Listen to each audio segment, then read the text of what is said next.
નમસ્કાર, મંતવ્ય ન્યૂઝમાં આપનું સ્વાગત છે। મેટ્રો 10 સાથે હું છું હિનલ। તો અમદાવાદમાં ફાયર વિભાગના જવાનનું પક્ષી બચાવ જતા વીજ કરંટથી મોત થયું હતું, જેને લઈને ફાયર વિભાગમાં શોકનો માહોલ જોવા મળી રહ્યો છે। તો કોર્પોરેશનના નોકર મંડળ દ્વારા ફાયર વિભાગના તમામ કર્મચારીઓ હડતાળ પર ઉતર્યા છે, જ્યારે મામલે કોર્પોરેશન યુનિયન પ્રમુખે જણાવ્યું કે કોઈપણ સંજોગોમાં માંગણી સ્વીકારવામાં નહીં આવે તો આ ડેડ બોડી સ્વીકારવામાં આવશે નહીં। પરિવારજનને નોકરી નહીં આપે તો કોર્પોરેશનમાં ડેડ બોડી લઈને વિરોધ કરવાની ચીમકી આપવામાં આવી છે। ત્યારે મામલે વિપક્ષ નેતા શહેજાદ ખાને કોર્પોરેશન સામે આક્રોશ ઠાલવતા કહ્યું છે કે ફાયરમેનના જીવની કોઈ કિંમત જ નથી, તેમજ ફાયર જવાનો રિસ્ક સાથે કામ કરે છે, તેમના વીમો જે લેવામાં આવતો નથી અને ત્વરિત 1 કરોડ રૂપિયાની માંગ વિપક્ષ નેતાએ કરી હતી। कांग्रेस पार्टी ये मांग करती है कि जो भी फायर कर्मचारी है उनको 1 करोड़ रुपए का इंश्योरेंस अहमदाबाद म्युनिसिपल कॉर्पोरेशन के तरफ से देना चाहिए और गुजरात छोड़ के सभी महानगर पालिकाओं में फायर फाइटर्स के लिए महानगर पालिकाओं द्वारा इंश्योरेंस दिया जाता है। लेकिन कमनसीबी यह है कि भारतीय जनता पार्टी के राज में अहमदाबाद म्युनिसिपल कॉर्पोरेशन में ऐसे फायर के जवान जो अहमदाबाद शहर की जनता की सेवा करते हो उनके नाम पर 1 रुपए का भी इंश्योरेंस नहीं निकालती हो, तो बड़ी शर्म की बात है। कहीं ना कहीं भारतीय जनता पार्टी को इस बात पर ध्यान देना चाहिए और फायर फाइटरों के लिए कहीं ना कहीं 1 करोड़ का इंश्योरेंस डिक्लेरेशन आने वाली स्टैंडिंग में ये कांग्रेस पार्टी मांग करती है कि भारतीय जनता पार्टी के उसको डिक्लेयर करना चाहिए। हमारी एक अगत्यनी खास मांग है कि एना वारसदारने नौकरी आपे અને એના પરિવારને ભરણ પોષણ થાય એવી વ્યવસ્થા કરે, આર્થિક મદદ હોય પછીની વાત છે। સીએમ ભૂપેન્દ્ર પટેલના અધ્યક્ષસ્થાને આવતીકાલે સવારે 10 કલાકે કેબિનેટની બેઠક યોજાશે, જેમાં વિધાનસભાના બજેટ સત્રની તૈયારીને આખરી ઓપ અપાશે, સાથે જ વિવિધ વિભાગોની નવી યોજનાઓની પણ બેઠકમાં ચર્ચા કરાશે। તો 18 જાન્યુઆરીથી શરૂ થનાર વનયાત્રા સંદર્ભે પણ ચર્ચા કરાશે, સાથે જ વાઇબ્રન્ટ ગુજરાત સમિટમાં થયેલી કામગીરીની સમીક્ષા કરી સ્વચ્છતા અભિયાનમાં લોકોને જોડાવા અંગે સીએમ માર્ગદર્શન આપશે।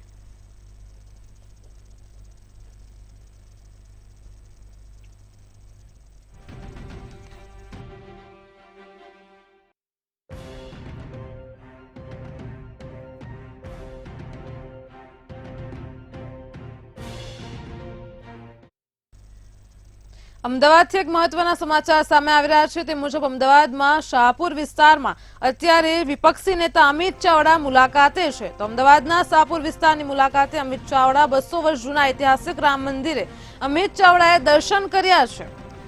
અમિત ચાવડા સાથે કોંગ્રેસ પક્ષના આગેવાનો અને કાર્યકરો પણ હાજર રહ્યા હતા અને સાથે જ તેમને આરતીનો લાભો લીધો હતો। અમિત ચાવડાએ ભગવાનના દર્શન અને આરતીનો લાભ લીધો છે, સાથે જ ત્યાં કાર્યકરો પણ હતા। અમિત ચાવડા સાથે કોંગ્રેસ પક્ષના આગેવાનો હાજર રહ્યા હતા।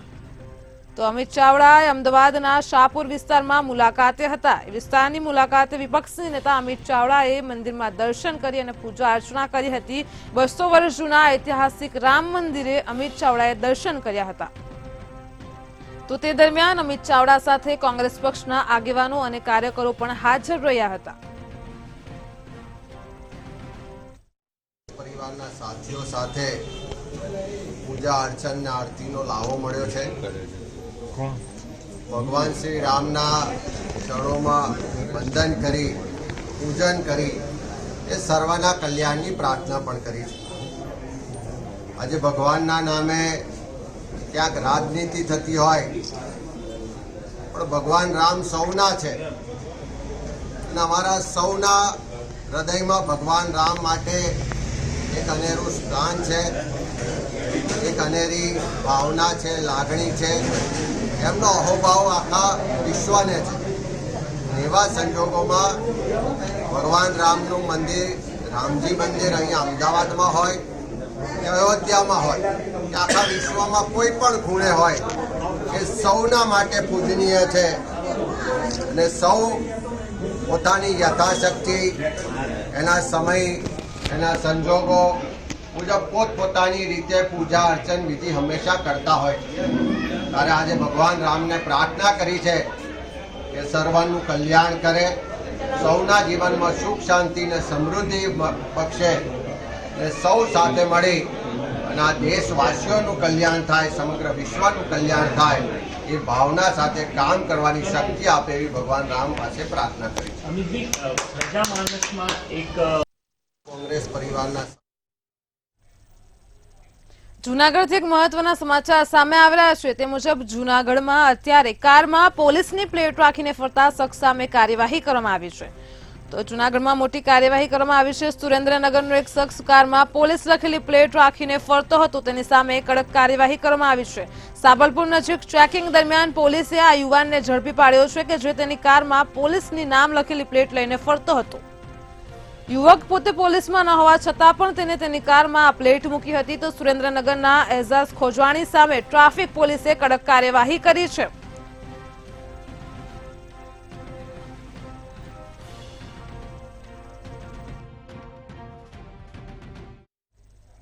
ધોરણ 10 અને 12 ના વિદ્યાર્થીઓ માટે હેલ્પલાઇન નંબર જાહેર કરવામાં આવ્યો છે કે જે તેમને ખૂબ જ ઉપયોગી રહેશે. તો વિદ્યાર્થીઓ માટે એક હેલ્પલાઇન નંબર જાહેર કરાયો છે. અમદાવાદમાં ડીઈઓએ સારથી હેલ્પલાઇન નંબર જાહેર કર્યો છે. તો બોર્ડની પરીક્ષાનું ટેન્શન ગાયબ કરતો આ નંબર જાહેર કરવામાં આવ્યો છે. ધોરણ 10 અને 12 ના વિદ્યાર્થીઓને પરીક્ષામાં તે હેલ્પફુલ રહેશે. પરીક્ષાને લઈને મૂંઝવતા પ્રશ્નો પર નિષ્ણાંતોની ટીમ હવે આ વિદ્યાર્થીઓને જ્ઞાન આપશે. તો વોટ્સએપ નંબર પર સંપર્ક કરવો 9909992268. વિદ્યાર્થી મિત્રો, આ ખાસ કરીને આ નંબરને નોંધી લો. તમારા પ્રશ્નોના ઉકેલ માટે વિષય નિષ્ણાંત અને મનોવૈજ્ઞાનિકની એક ટીમ હવે હાજર છે. તમને પડતી જે શિક્ષણમાં મુશ્કેલી છે તેનાથી તેઓ તમને રાહત આપશે, તેનો તમને સોલ્યુશન આપશે. તો બોર્ડની પરીક્ષાનું ટેન્શન ગાયબ કરતો આ નંબર જાહેર કરાયો છે.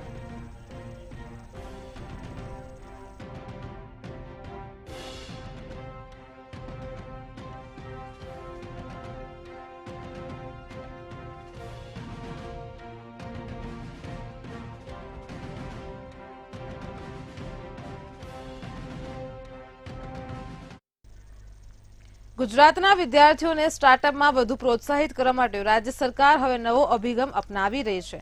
તો જેવી રીતે રાજ્ય સરકારે નવો અભિગમ અપનાવ્યો, તો ગુજરાત સરકારના શિક્ષણ વિભાગ દ્વારા સ્ટુડન્ટ સ્ટાર્ટઅપ ઇનોવેશન પોલિસી અંતર્ગત સ્ટાર્ટઅપ ક્ષેત્રે જોડાયેલા શબ્દો અને તેની પોલિસીથી કેવા લાભ મળે છે તેની સંપૂર્ણ વિગતો વિદ્યાર્થીઓ સુધી સરળતાથી અને સરળ ભાષામાં ઉપલબ્ધ થાય તે હેતુથી ધ સ્ટાર્ટઅપ ગાઈડના કવર પેજનું શિક્ષણ મંત્રી દ્વારા લોન્ચિંગ કર્યું હતું. જેના કારણે ઇનોવેશન ક્ષેત્રમાં કંઈક નવું કરવા વિચારતા ધોરણ 6 થી 12 ના વિદ્યાર્થીઓ માટે આ સ્ટાર્ટઅપ ગાઈડ એક મહત્વનો રોડમેપ બની રહેશે. ગુજરાતના યુવાનોના સ્ટાર્ટઅપના પ્રોત્સાહન માટે અમલી થયેલ SSIP student startup and innovation policy 2017 થી કાર્યરત છે. આજે મને ખુશી થાય છે કે એસએસઆઈપી પોલિસી અંતર્ગત school PMU school project management unit થકી ધોરણ 6 થી 12 ના વિદ્યાર્થીઓમાં સ્ટાર્ટઅપ પ્રત્યે જાગૃતતા કેળવાય, વિદ્યાર્થીઓ સ્ટાર્ટઅપ ઇકોસિસ્ટમના શબ્દોથી પરિચિત થાય તેમજ સ્ટાર્ટઅપ અંતર્ગત માર્ગદર્શન મળે તે હેતુથી the startup guide school PMU દ્વારા લોન્ચ કરી રહ્યા છે. વડોદરામાં પીસીઆરની વાનમાં દારૂની મહેફિલનો મામલો સામે આવ્યો છે. તો વડોદરાથી જે કિસ્સો સામે આવ્યો તેમાં પીસીઆરની વાનમાં જ દારૂની મહેફિલ થતી હતી અને ખાસ કરીને પોલીસ કર્મીઓએ જાહેરમાં જ પીસીઆર વાનમાં આ મહેફિલને માણી છે. તો કાયદાનું પાલન કરાવનાર જ કાયદાનું ઉલ્લંઘન કરતા જોવા મળ્યા હતા. ત્યારે નાયબ પોલીસ કમિશનર દ્વારા કડક પગલાં લેવામાં આવ્યા છે, જેમાં કોન્સ્ટેબલ નવદીપસિંહને સસ્પેન્ડ કરવામાં આવ્યા છે.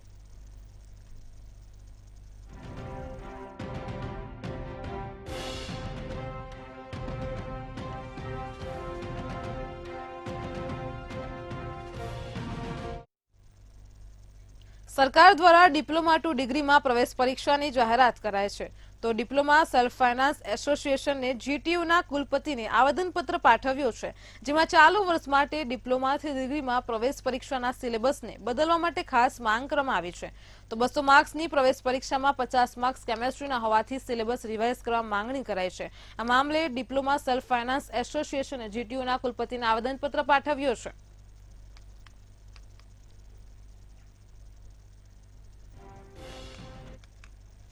સિલેબસની અંદર 50 માર્ક્સનો જે પોર્શન છે એ કેમેસ્ટ્રીનો છે. હવે કેમેસ્ટ્રી જે વિષય છે એ ડિપ્લોમામાં mechanical, civil, automobile, computer, IT અને ઈસીમાં સમગ્ર અભ્યાસક્રમ દરમિયાન એને ભણવાનો જ નથી આવતો. તો આ વિદ્યાર્થી પ્રવેશ પરીક્ષામાં કઈ રીતે એ પ્રશ્નના જવાબ લખી શકશે? એટલે અમે રાજ્ય સરકારને એક પત્ર લખી અને એક રજૂઆત કરેલી છે. એની સાથે અમે એક સચિવને બી આ પત્ર મોકલ્યો છે અને જીટીયુના વાઇસ ચાન્સલરને પત્ર મોકલ્યો છે અને જણાવ્યું છે કે આ જે સિલેબસ છે એમાં તાત્કાલિક ફેરફાર કરવામાં આવે અને અમે એવી માંગણી કરી છે કે દરેક બ્રાન્ચ વાઇઝ એટલે કે મિકેનિકલ, સિવિલ, ઇલેક્ટ્રિકલ દરેક બ્રાન્ચ વાઇઝ અલગ અલગ સિલેબસ ડિઝાઇન કરવામાં આવે.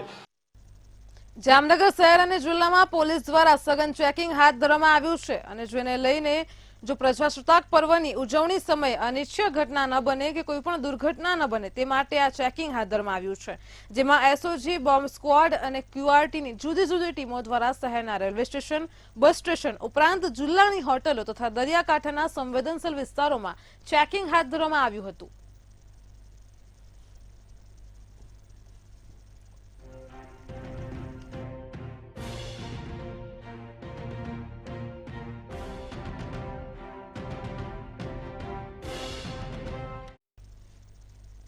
લોકસભાની ચૂંટણી પહેલા ભારતીય જનતા પાર્ટીએ જેને લઈને વાત કરવામાં આવે તો લોકસભાની ચૂંટણી આવી રહી છે. ભારતીય જનતા પાર્ટીએ કોંગ્રેસ અને આમ આદમી પાર્ટીને મોટો ઝટકો આપ્યો છે. આજે ભાજપના પ્રવેશ ઉત્સવ કાર્યક્રમમાં કમલમ ખાતે સૌરાષ્ટ્ર, મધ્ય ગુજરાત અને અરવલ્લીના કાર્યકરોએ CR પાટીલ અને મુખ્યમંત્રીની ઉપસ્થિતિમાં કેસરીઓ ધારણ કર્યો હતો, જેમાં અંદાજિત 2000થી વધુ પદાધિકારીઓ અને કાર્યકર્તાઓએ કેસરીઓ ધારણ કર્યો હતો. વધુમાં ભાજપા ઉપાધ્યક્ષ ભરત બોઘરાએ કહ્યું હતું કે રાજ્ય સરકાર અને ભાજપનું સંગઠન વિકાસની રાજનીતિ કરી રહી છે, જેનાથી પ્રેરાઈને મોટી સંખ્યામાં કાર્યકર્તાઓ ભાજપ સાથે જોડાઈ રહ્યા છે.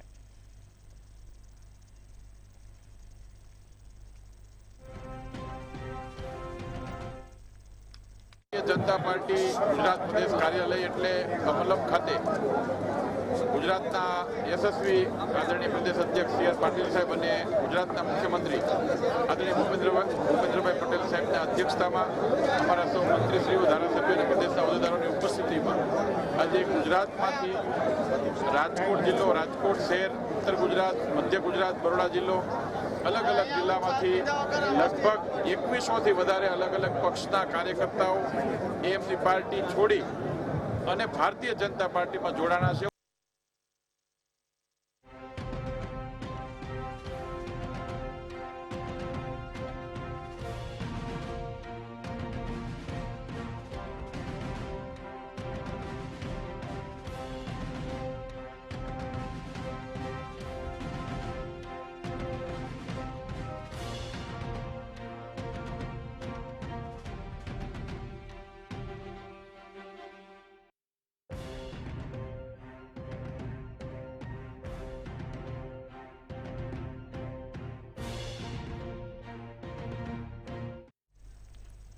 વડોદરામાં બનેલ અગરબત્તી અયોધ્યામાં સુવાસ ફેલાવી હતી તો રામ મંદિરના મહંતે વડોદરામાં બનેલ અગરબત્તી પ્રગટાવી હતી. આ અગરબત્તી રામ ભક્ત વિહા ભરવાડ દ્વારા બનાવવામાં આવી હતી. અગરબત્તી 108 ફૂટ લાંબી છે, જે 5 લાખના ખર્ચે બનેલી હતી. તેના નિર્માણમાં ગાયનું શુદ્ધ ઘી, છાણ, ગુગળ અથવા નારિયેળની છાલ અને કપૂર સહિતની યજ્ઞમાં વપરાતી સામગ્રીનો ઉપયોગ કરાયો હતો. રામ ભક્ત દ્વારા નિર્મિત આ અગરબત્તી આગામી 47 દિવસ સુધી સુવાસ ફેલાવશે.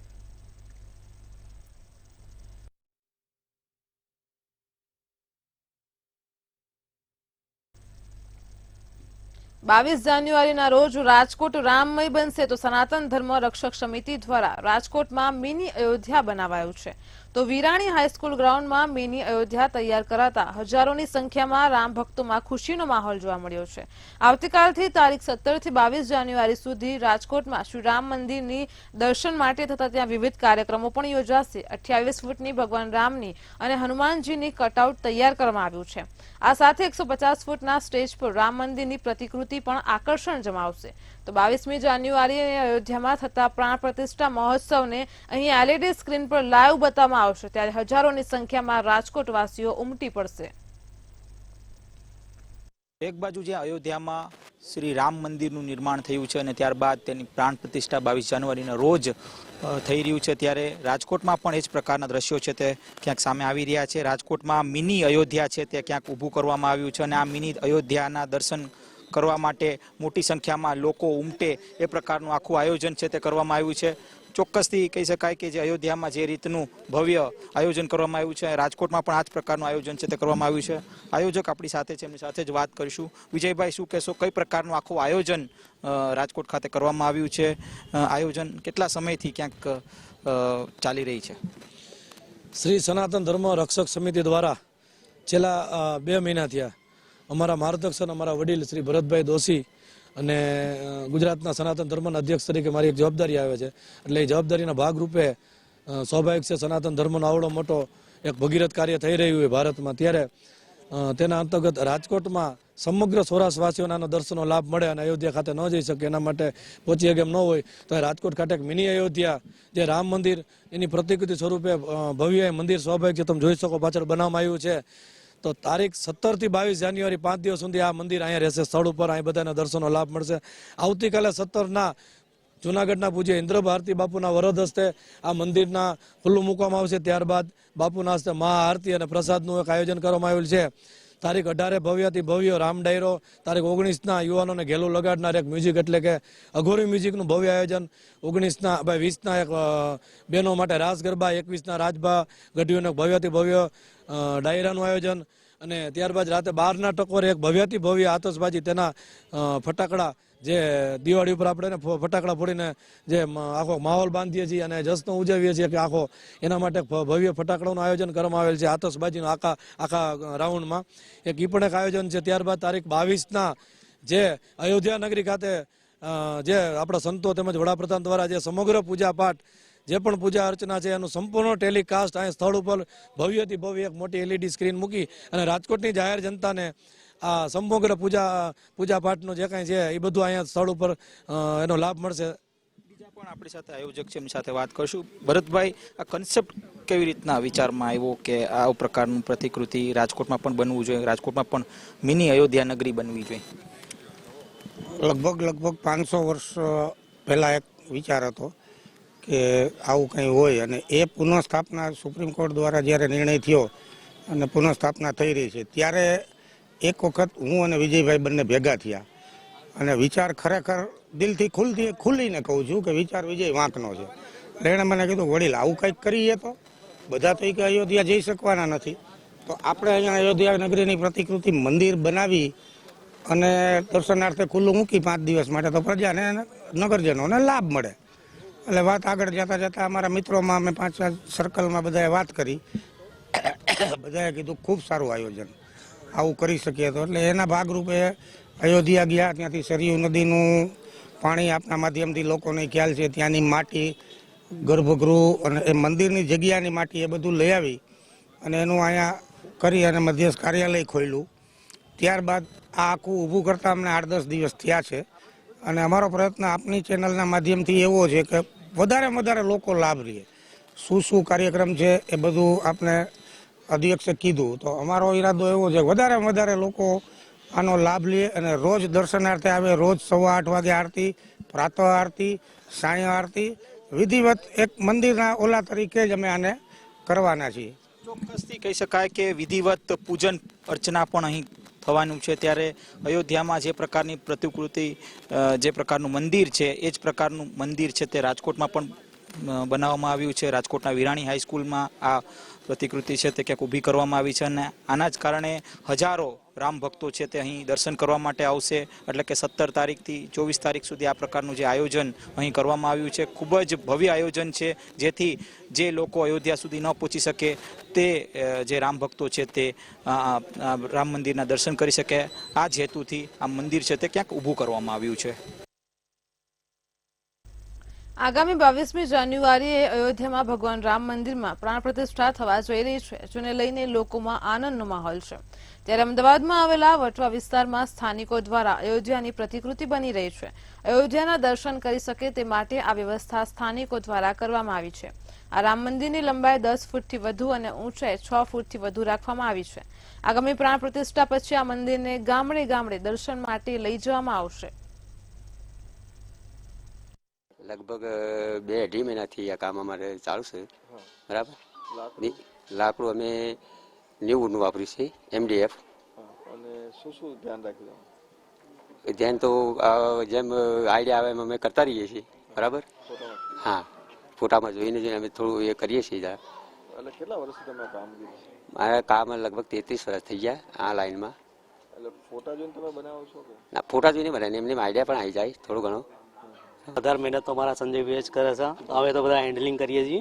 બરાબર. અને બીજું કે એમ કે રાત્રે 2-3 વાગ્યા સુધી ચાલે છે આમનું. આપણો આશય શું?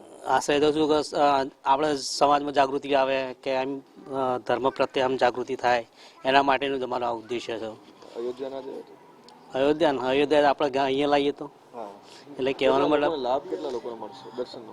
દર્શનનો લાભ તો આખા ગામમાં કે જ્યાં એ કરવું હોય ત્યાં લઈ જઈ શકશે, બરાબર. અને એમ કે મેન ઉદ્દેશ્ય આપણું કે સમાજમાં આપણા ધર્મ પ્રત્યે જે જાગૃતિ થાય એના માટેનું જ અમારો ઉદ્દેશ્ય છે. બસ આ મારા અંદર એવી ભાવના છે કે મંદિર બનાવવું. આ રામ મંદિર એટલે બહુ મોટો આપણો પ્રસંગ કહેવાય. અને મારી એક ઈચ્છા હતી કે અયોધ્યા તો લોકો ના જઈ શકે, પણ મારામાં એવી આવડત છે, મારા પપ્પા છે, મારા મિત્રો છે, એમને એવી આવડત છે કે કરી શકે કંઈક. તો મેં એવું વિચાર્યું કે ત્યાં તો ના જઈ શકે, પણ એક એવી છબી હું ઊભી કરું કે લોકો અહીં ગાડી આવીને દર્શન કરે. અચ્છા, રોજ કેટલી કલાક કામ કરો છો? રોજ ઊંઘતો નથી, 4 દાડાથી ઊંઘ્યો જ નથી. નહીં ઉત્તરાયણ કરી, નહીં પતંગ આ છોકરાઓમાં જો ચકાઈ. 24 કલાક મારે જો કામ કરે. અયોધ્યા ના જઈ શકો તો ચિંતા ના કરતા, કારણ કે તમારા માટે દર્શન કરવા માટે અયોધ્યા છે તે વટવાની અંદર પણ બની રહ્યું છે. જી હા, આ સાંભળીને તમને થોડો આનંદ પણ થયો હશે, પરંતુ જે સ્થાનિક લોકો છે વટવાના અને સાથે જે 2 કારીગરો છે જેને ખૂબ જ આશા છે, સાથે એક લાગણી છે ભગવાન રામ પ્રત્યેની, તેનું આબેહૂબ જે રામ મંદિર છે તેનું નિર્માણ છે તે વટવાની અંદર અત્યારે બની રહ્યું છે. આજે 10 ફૂટ જે લંબાઈવાળું જે રામ મંદિર છે, આબેહૂબ રામ મંદિર, અને છેલ્લા કેટલાય સમયથી જે મહેનત કરીને રામ મંદિર બનાવવા પાછળનો મુખ્ય આશય એ છે કે જે લોકો રામ ભક્તો જે ખાસ કરીને તેઓ ભગવાનના દર્શન ના કરી શકે અથવા અયોધ્યા ના જઈ શકે તો તેની માટેની જે વ્યવસ્થા છે, સાથે સાથે એક પ્રેરણા પણ લોકોને મળે ભગવાન રામ પ્રત્યેની, અને સાથે જ હિન્દુ સંસ્કૃતિને વધારે પ્રેરણા મળી શકે, લોકો આમાંથી કંઈક જાણે અને ભગવાન રામ વિશે જાણે, તે માટેનો એક પ્રયાસ છે તે એના જે યુવાનો છે તેના દ્વારા કરવામાં આવી રહ્યો છે. તમામ જે લોકો છે છેલ્લા કેટલાય સમયથી હળી મળીને આ વિસ્તારના જે વટવા વિસ્તારના લોકો છે હળી મળીને એક થઈને આ જે કામગીરી છે તેની અંદર જોડાઈ રહ્યા છે. અને સાથે જ આ જે ભગવાન રામ જે અયોધ્યા જે છે તે ગામડે ગામડે જાય, લોકોને આશીર્વાદ ભગવાન આપે તેવો શુભ આશય પણ રહેલો છે. કેમેરામેન રાહુલ વાઘેલા સાથે મેહુલ દુધરેજિયા, મંતવ્ય ન્યૂઝ, અમદાવાદ. 22 જાન્યુઆરીના રોજ અયોધ્યામાં ભગવાન રામલલ્લાની પ્રાણ પ્રતિષ્ઠા યોજા જઈ રહી છે, ત્યારે દેશભરમાં રામ ભક્તિનો માહોલ જોવા મળી રહ્યો છે. આ રામ ભક્તિમાં જોડાવા માટે સુરતના યુવકોએ જેગુઆર કાર પર ભગવાન શ્રી રામની સાથે રામ મંદિરની પ્રતિકૃતિ બનાવી છે. આ કાર લઈને બંને યુવકો સુરતથી અયોધ્યા જવા નીકળ્યા છે. શ્રી ભારત ગૌરવ જેવા વિષયો પર મેં G20 છે, 75 આઝાદી અમૃત મહોત્સવ છે, ચંદ્રયાન 3 અનેક વિષયો પર ગાડી યાત્રા કરી છે અને યાત્રા કરું છું. તો આજે જે રામ મહોત્સવ 22 જાન્યુઆરી જે પ્રાણ પ્રતિષ્ઠા થવા જઈ રહી છે, આખા વિશ્વની અંદર માહોલ, ખુશીનો માહોલ મનાઈ રહ્યો છે. એ હિસાબથી હું પણ એક ખુશીનો માહોલ મનાવું છું આજે. અને આજે હું સુરતથી અયોધ્યા જઈશ. 22 તારીખે અમે લોકો યજ્ઞમાં બેસશું અને યજ્ઞમાં રામભદ્રાચાર્યના આશીર્વાદ લઈશું અને ત્યાં ખુશીનો માહોલ મનાવશું. સુરતના ગોળાદરા વિસ્તારમાંથી જમાએ કાકા સસરાની હત્યા કરી હોવાની ઘટના સામે આવી છે. તો ગોળાદરા વિસ્તારમાં આવેલા દેવદ ગામની મથુરાનગર સોસાયટીમાં આ ખૂની ખેલ ખેલાયો હતો, જેમાં 1000 રૂપિયા ઉધાર ન આપતા જમાઈએ જ કાકા સસરાનું કાળસ કાઢી નાખ્યું હતું. સમગ્ર મામલે પોલીસે સુનિલ રાઠોડની ધરપકડ કરી કાયદેસરની કાર્યવાહી હાથ ધરી છે. ગોળાદરા પોલીસ સ્ટેશન વિસ્તારમાં એક હત્યાનો બનાવ બન્યો હતો. પોલીસે ખૂબ જ ટૂંકા સમયમાં હત્યાના જે મુખ્ય આરોપી છે એને પકડી લીધેલ છે અને એની ધરપકડ કરી અને આગળની કાયદેસર કાર્યવાહી કરેલ છે. આ સમગ્ર બનાવમાં હકીકત એ મુજબ છે કે એક મંજુબેન છોટુભાઈ રાઠોડ એમને આગળ ફરિયાદ નોંધાવેલ કે એમના પતિ છોટુભાઈ રાઠોડનો ઝઘડો એમના જે કૌટુંબિક સગા જેનું નામ છે સુનિલ રાઠોડ એના સાથે થયો હતો. અને સુનિલ રાઠોડે જૂનાગઢમાં વાયરલ ઇન્ફેક્શને ભરડો લીધો છે. તો સિવિલ હોસ્પિટલમાં દરરોજની 600 થી 700 ની ઓપીડી સામે દરરોજના 250 વાયરલ ઇન્ફેક્શનના કેસ સામે આવ્યા છે.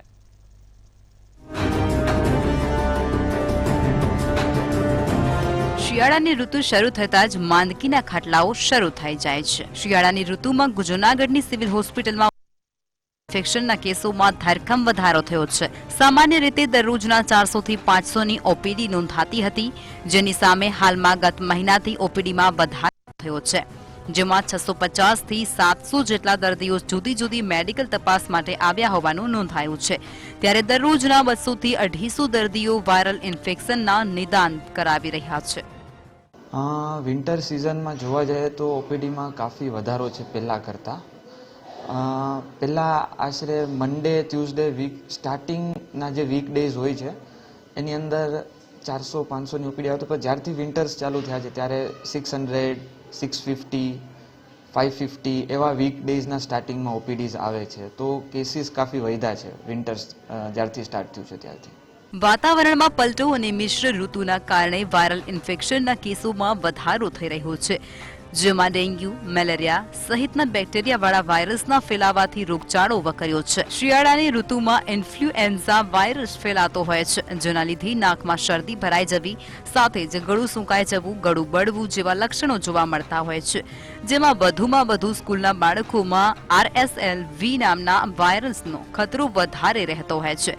તેમજ શિયાળામાં વહેલી સવારે સ્ટ્રોકનું પ્રમાણ વધતા લખવો અવસ્થા અને કેસોમાં પણ સતત વધારો થઈ રહ્યો છે. ડ્રાય કન્ડિશન્સમાં ગ્રો કરવાની ઓપોર્ચ્યુનિટી મળી જાય છે, તો એના લીધે આ કેસીસ વધે છે.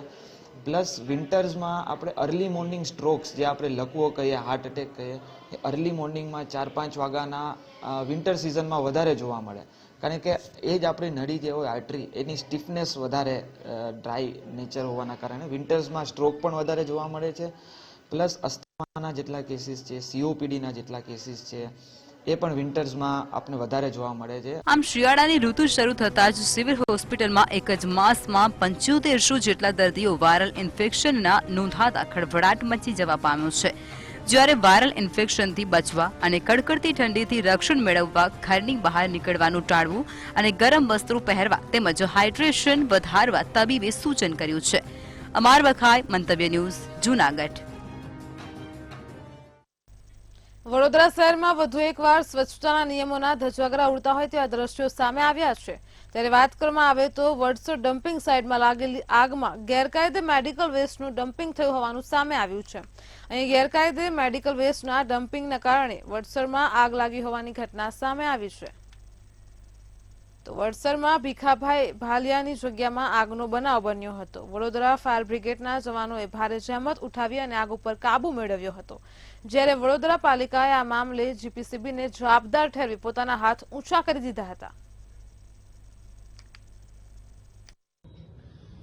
આ વેસ્ટ ક્યાંથી આવશું છે એના માટે ગુજરાત પોલ્યુશન કંટ્રોલ બોર્ડ ને પણ અધિકારી જોડે પણ વાત કરી અને સ્ટ્રિક્ટમાં સ્ટ્રિક્ટ એક્શન લેવા માટે કડક સૂચના આપવામાં આવી છે, જેથી કરીને ફરી આવો બનાવ ન બને. અને બનાવની તલસ્પર્શી તપાસ કર્યા બાદ ખબર પડે કે આ બાયોમેડિકલ વેસ્ટ આ વ્યક્તિ પાસે કેવી રીતે આવ્યો, કે જે ખરેખર જે પોલ્યુશન કંટ્રોલ બોર્ડ છે એના કાયદાનું ઉલ્લંઘન છે અને મુખ્યત્વે કાર્યવાહી કરવાની થશે ગુજરાત પોલ્યુશન કંટ્રોલ બોર્ડ દ્વારા. એમના અધિકારીને પણ સૂચિત કરવામાં આવે છે કે કડકમાં કડક ખાતે કાર્યવાહી કરવામાં આવે. મેટ્રો 10માં હાલ અત્યારે આટલું જ. દેશ વિદેશની ખબરો માટે જોતા રહો મંતવ્ય ન્યૂઝ. નમસ્કાર.